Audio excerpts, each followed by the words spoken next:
Caríssimos alunos do curso de Cálculo 1, bem-vindos. Estamos na aula 17, um dos momentos ricos desse curso.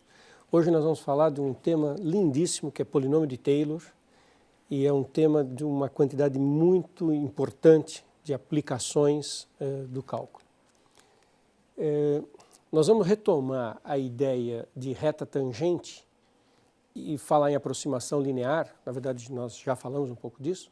Mas nós vamos expandir esse conceito para a ideia de aproximações de ordens mais altas, de graus mais altos. E essa ideia é a ideia de polinômio de Taylor. Chamo a atenção de vocês para que vocês observem como o conceito de derivada é um conceito rico, um conceito importante. Lá na definição de derivada como limite do ΔF, ΔX, nós temos o limite da razão incremental, que leva, de uma maneira natural, a pensar na ideia de taxa de variação. Mas a derivada também deu a ideia de reta tangente. E é essa ideia que nós vamos explorar bastante hoje e uma expansão dessa ideia, para isso que eu chamei de grau mais alto. Vamos lembrar dessa ideia de reta tangente. Tendo uma função definida, bem definida num ponto, onde ela é derivável, um ponto interior, x0, f de x0, a reta tangente tem essa equação, y menos f de x0, x menos x0 igual a derivada. Lembre que a derivada da função num certo ponto é o coeficiente angular da reta tangente ao gráfico da função naquele ponto. E está aqui o coeficiente angular. Essa é a equação geral da reta. E a gente tira o y como a derivada vezes x menos x0 mais uma constante, que é o valor da função no ponto. Aqui está uma ilustração genérica, aqui ainda não estou preocupado com a fórmula da função e da reta tangente, mas temos uma função. Nesse caso, claramente é uma parábola, mas uma função, um ponto, seu gráfico, e a reta tangente. O que eu queria que vocês observassem é essa propriedade da reta tangente de ficar muito ajustada na função. A reta tangente e a função são muito coladinhas ali na vizinhança do ponto. Por isso que ela se chama reta tangente e é por isso que é importante. Então, a reta tangente tem essa equação. A f é a f. A f tem a vida que ela tem que ter. Nesse caso aqui, essa função com essa parábola. A reta tangente tem a vida que ela tem que ter. Mas o que é importante é que numa vizinhança do ponto, esta fórmula, que é a da reta tangente, serve como aproximador para f. Então o que está escrito aqui é que a f é aproximadamente igual a esse valor y, que é o valor da reta tangente. Vou mostrar isso através de um exemplo numérico. Tá? Pegue a função raiz quadrada de x. Claro que isso está definida para x maior igual a 0. Ela só é derivável para x maior do que 0. Vamos pegar o ponto x0 igual a 4. É fácil calcular o valor da função no x0, f de 4, raiz de 4, que é 2. Derivada da raiz quadrada é uma das derivadas básicas que nós aprendemos. 1 sobre 2 raiz quadrada. Calculado no 4. Aparece aqui o raiz quadrada de 4, fica 1 sobre 2 e 2, 1 quarto. Então a derivada é 1 quarto. Lembra da equação da reta tangente? Coloca aqui o valor da função f de x0, que era 2, o coeficiente angular, que é a derivada 1 quarto, x menos x0, x menos 4. Isso é uma fórmula de primeiro grau, isso é uma reta, é uma equação de grau 1, equação polinomial de grau 1. Esta aproximação de grau 1, ela serve como aproximação da raiz quadrada numa vizinhança daquele x0 igual a 4.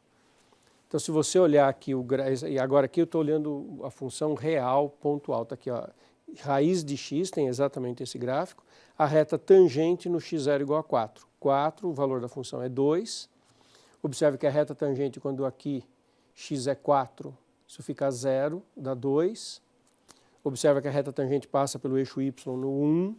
Quando x é 0, isso fica menos 4 sobre 4, menos 1, 2 menos 1 que dá 1.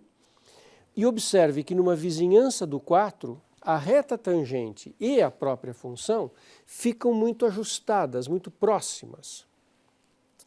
Então, isso me permite fazer cálculos aproximados da função raiz quadrada, que não é uma função tão fácil de computar, perto do x igual a 4, usando no lugar da própria função a sua reta tangente. Então, olha que coisa bonita e vamos ver a precisão disso. Então, essa reta, essa função de grau 1 é uma aproximação disso. Em torno do x0 igual a 4. Se eu pegar o valor 4,3, por exemplo, se eu olhar numa calculadora, o valor de 4,3 é 2,073644 e uma sequência. Isso é uma decimal infinita. Se eu usar isso no x igual a 4,3, 4,3 menos 4 é 0,3, 0,3 sobre 4 é 0,75, 2 mais 0,75. É uma conta rápida de fazer, muito fácil de fazer, essa de grau 1, e ela me dá como estimador do valor exato da raiz quadrada de 4,3 o valor 2,075, sendo que o valor exato é 2,073. Olha só, as duas primeiras casas depois da vírgula estão certas e a diferença é de 2 unidades na casa dos milésimos. É uma aproximação muito boa. Daqui a pouco eu vou contar como é que a gente pode avaliar essa aproximação a priori, tá? Porque nem sempre a gente vai ter a calculadora para fazer a conta, certo? Essa ideia se expande, isso é muito bonito. Essa ideia se expande para a ordem 2 e depois eu vou falar ordens mais altas. Aquilo que era a reta tangente aproximando a função, na verdade é o polinômio de Taylor de ordem 1. Eu tenho o polinômio de Taylor de ordem 2. Ele tem um começo que é igual à reta tangente, f de x0, f' de x0, x menos x0, termo de ordem 1, e aí aparece a segunda derivada em x0, dividido por 2, x menos x0 ao quadrado. Observe que esse termo é um termo de grau 2. Então isso faz com que esse polinômio seja o polinômio de Taylor de ordem 2. Eu indico por P2, para dizer que ele é de ordem 2. Eu estou usando a palavra ordem, porque eu não tenho certeza se ele é um polinômio de grau 2, porque depende dessa derivada aqui. Essa derivada pode eventualmente ser 0. Se essa derivada for 0 num ponto, isso mata o termo de ordem 2. Isso não é nenhum problema, até é bom.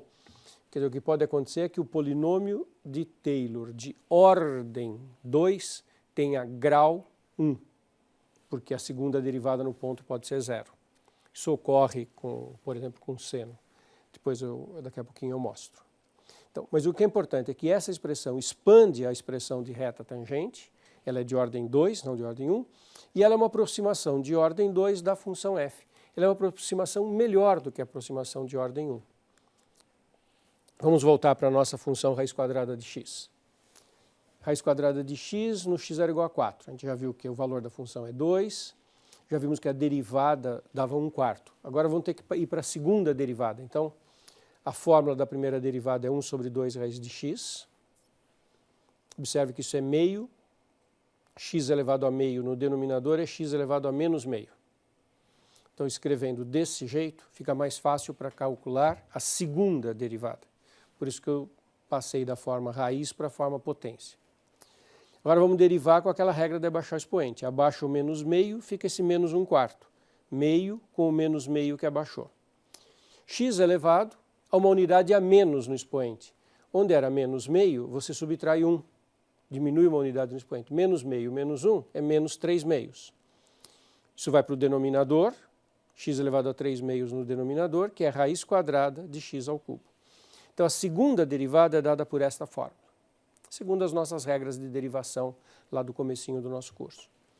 No x0 igual a 4, essa segunda derivada, eu substituo aqui x por 4, 4 ao cubo 64, raiz quadrada é 8, menos 1 sobre 4 vezes 8, menos 1 sobre 32. Jogando isso na fórmula do polinômio de Taylor de grau de ordem 2, eu obtenho uma aproximação para a raiz quadrada de ordem 2. 2, x menos 4 sobre 4, observe que é igual à parte de ordem 1, polinômio de ordem 1, e agora aparece o termo de ordem 2, que é a derivada dividido por 2, a derivada de ordem 2 dividida por 2. A derivada era menos 1 sobre 32, dividido por 2, menos 1 sobre 64. E x menos 4 ao quadrado, porque nós estamos falando de ordem 2.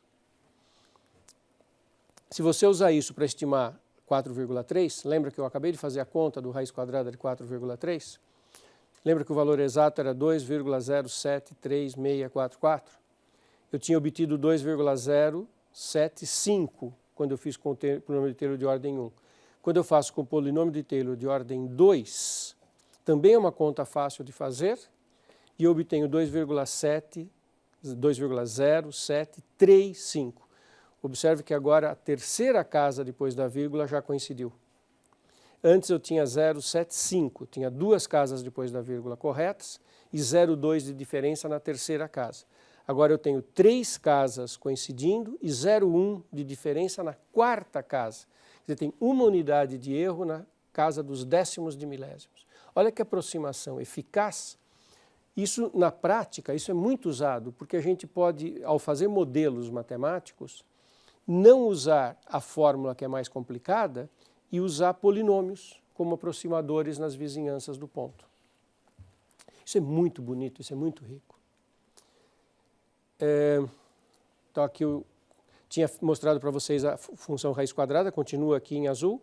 Antes eu tinha mostrado a reta tangente, o que estava em vermelho no slide anterior era a reta tangente. Agora é esse polinômio de ordem 2. Não é tão óbvio assim, mas presta atenção, isso é um polinômio de ordem 2 com menos aqui, com cavidade para baixo. Olha só, isso aqui é uma parábola que vai fazer isso, que tem o vértice lá na frente. Olha como ela se ajusta melhor à raiz quadrada. Essa é a grande ideia do polinômio de Taylor. Quando eu aumento a ordem da função, da expressão polinomial aproximadora, quando eu aumento essa ordem, passei de ordem 1 para ordem 2, a nova expressão polinomial, que agora é de ordem 2, ela se ajusta melhor na função raiz quadrada e por um intervalo maior. E quanto maior for o grau, melhor é esse ajuste. Isso é muito bonito, né? Então vamos passar para um outro exemplo. Função exponencial. Função exponencial é uma função importantíssima nas aplicações reais. Ela está presente em um monte de fenômenos da natureza, um monte de fenômenos científicos, tecnológicos, sociais, biológicos, aparece a função exponencial. Não é muito fácil trabalhar com a exponencial, então muitas vezes a gente troca por um polinômio, que eu vou mostrar a cara geral deste polinômio. Primeira lembrança, observe que todas as derivadas da exponencial são iguais a ela própria, então é sempre igual a e elevado a x mesmo. Se eu usar o x0 igual a 0 como ponto base, então todas as derivadas calculadas em zero são iguais a e elevado a 0, que é 1, o que vai me simplificar muito a minha expressão. E aqui eu tenho os dois primeiros polinômios de Taylor da exponencial, o de ordem 1, que é 1 mais x, e o de ordem 2, que é 1 mais x ao quadrado sobre 2. Uma primeira coisa que vocês podem fazer com isso é fazer x igual a 1 e vou obter uma fórmula que aproxima e, esse número tão importante nas aplicações científicas. Tá? Se você colocar aqui x igual a 1, você já tem uma primeira aproximação para e, que é 1 mais meio. Na verdade, o e é 2,7 e segue. Aqui já chegaria em 2,5. Aqui está a função exponencial, polinômio de ordem 1, polinômio de ordem 2. Olha aqui como isso é muito interessante. Nesse slide, a função exponencial está em azul. A reta tangente está em vermelho. Então, a reta tangente aproxima a função exponencial no intervalinho em torno do x0 igual a 0. Estou usando x0 igual a 0 nesse exemplo. Mas depois, é claro, a função exponencial segue a sua vida de exponencial e a reta tangente segue a vida de tangente. Em amarelo aqui está essa parábola, esse polinômio de grau 2, uma parábola de concavidade para cima. E observe, a parábola se ajusta melhor à função exponencial, ela fica mais perto da função exponencial, exponencial azul, parábola amarelo, ela fica mais perto e por mais tempo. Então ela é um aproximador melhor para a função exponencial do que o polinômio de grau 1. E para cada grau maior, eu tenho uma aproximação melhor. Só para vocês verem como que ocorre aqui nesses dois casos. A função exponencial, se você pegar e elevado a 0,3 e usar numa calculadora para fazer a conta, isso dá 1,3498, esse é o valor, digamos assim, exato. Se eu uso esse polinômio de grau 1, eu obtenho 1,3. Acerto a primeira casa depois da vírgula. Depois daqui seria 0, lá é 4. Se eu usar esse polinômio de grau 2, eu já obtenho 1, 3, 4, 5. Observe, 3, 3, 4, 4. Eu só estou errando na terceira casa depois da vírgula. Já melhorei a aproximação. Isso é muito interessante, né, como resultado. Observe que o erro aqui usando o P2 é de 4 unidades na terceira casa. Tá? Depois a gente vai analisar isso melhor.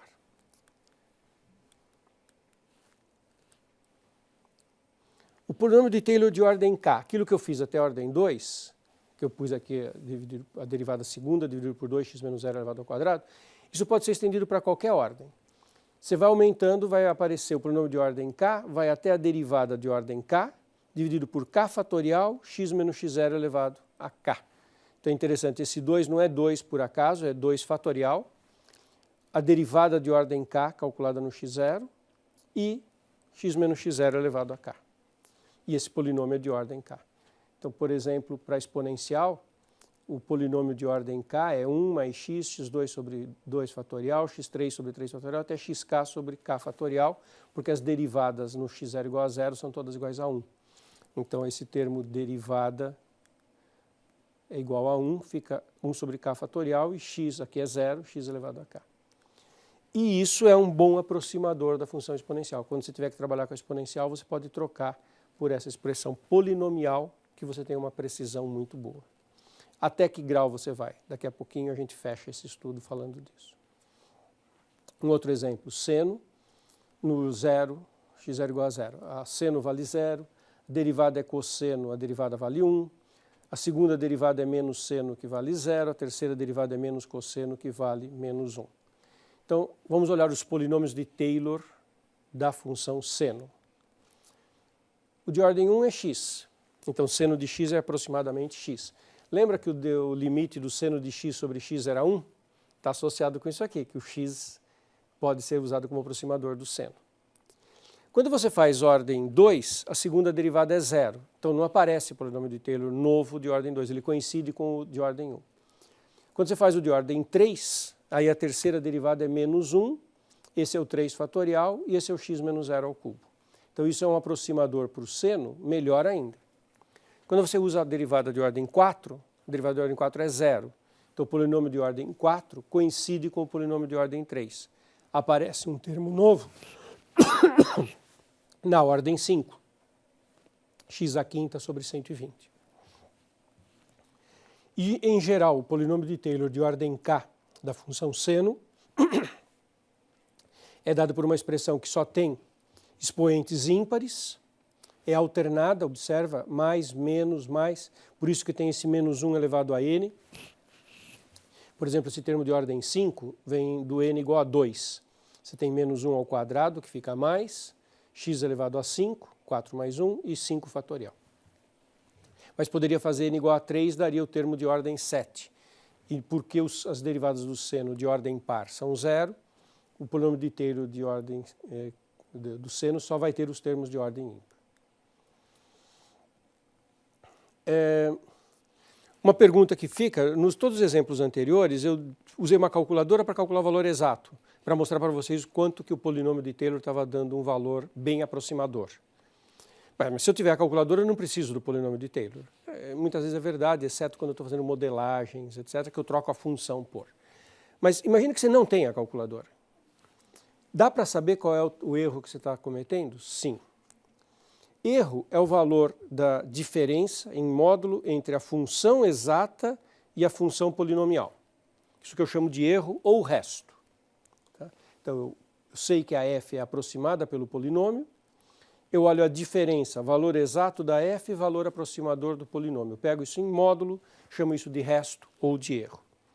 Há um teorema importante que diz que este erro é igual à derivada da função no ponto sobre k menos 1 fatorial e x menos x0 elevado a k mais 1. Então, o erro é exatamente igual à derivada num ponto vezes isso. O problema é que eu não sei quem é esse ponto. Então, isso chama erro ou resto na forma de Lagrange. É a derivada de ordem k mais 1. Olha que interessante, para calcular o erro eu passo para a derivada de ordem k mais 1. Tá? Derivada de ordem k mais 1 fatorial e x menos x0 elevado a k mais 1.